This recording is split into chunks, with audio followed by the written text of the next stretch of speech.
I finished reading Mark Crowley's book, Lead from the Heart, and in this book, he presented evidence that traditional leadership practices are failing. Employee engagement and job satisfaction scores have fallen to low levels. And according to some research from Gallup, 70% of U.S. workforce is now disengaged. It once was that a job and a paycheck kept workers satisfied and productive, but today, pay barely even makes the list of what inspires people to put their hearts into their work and contribute to their highest capacity. He tells us that it's the heart that plays a fundamental role in managing and leading people. He shows us how 21st century employees want to be valued and respected and developed and cared for, and their work has to matter. Crowley shares that it's actually engaging leadership practices that support the human needs in people and that lead to outstanding, sustainable performance. He emphasizes valuing people, fostering a sense of well-being and identifying talents and coaching to potential, expressing a belief in people, encouraging people when a task is difficult, as well as honoring and recognizing achievements. Specifically, there's 4 practices of leading from the heart.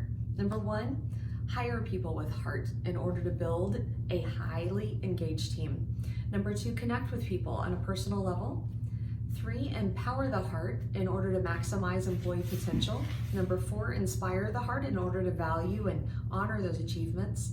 However, when you think about it, not everyone buys into this concept immediately. And not everyone will actually immediately agree. There will likely be some resistant forces in leading this way. Some of this acknowledgement of the heart may be seen as soft or lacking strong leadership, and some will say that employees need to do just their job. However, there's nothing soft about leading from the heart. It represents the future of the workplace management and really a roadmap to driving uncommon engagement, productivity, and even profitability. Some may also say that business needs to be focused on profit. Some ask if business is better off with happy employees, or if maybe some workplace tension is actually a more powerful driver. However, one thing to consider is that happy workers actually drive extraordinary greater financial performance. For example, in Leading from the Heart, Mark Crowley's teams routinely ranked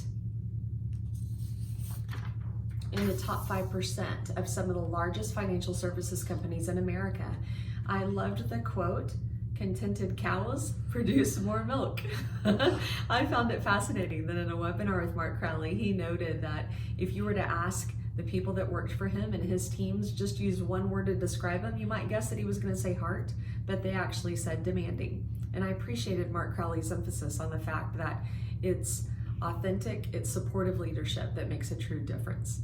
When I think about how this applies to my own transformational change project, my TCP looks at the fact that San Luis Coastal Unified School District is losing $8 million of annual property tax funding annually each year for the next ongoing years due to its closing in 2024. And this imminent closure will mean an annual ongoing loss of $8 million. The massive financial loss will transform the school district, but also provide an opportunity to connect with the community, to hear priorities from staff and evaluate programs, and really be transparent about budget reductions and get creative with some revenue enhancement. So while helping the school district to navigate the substantial financial loss, it will be imperative that I lead from the heart. Connecting with people on a personal level so that we have deep connections before we face difficult conversations will be important.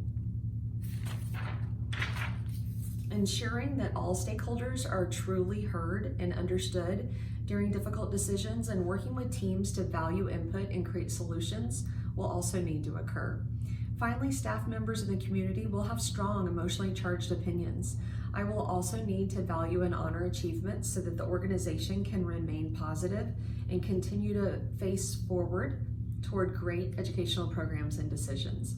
I enjoy leading from the heart, and I know this will impact the transformational leader that I'm becoming.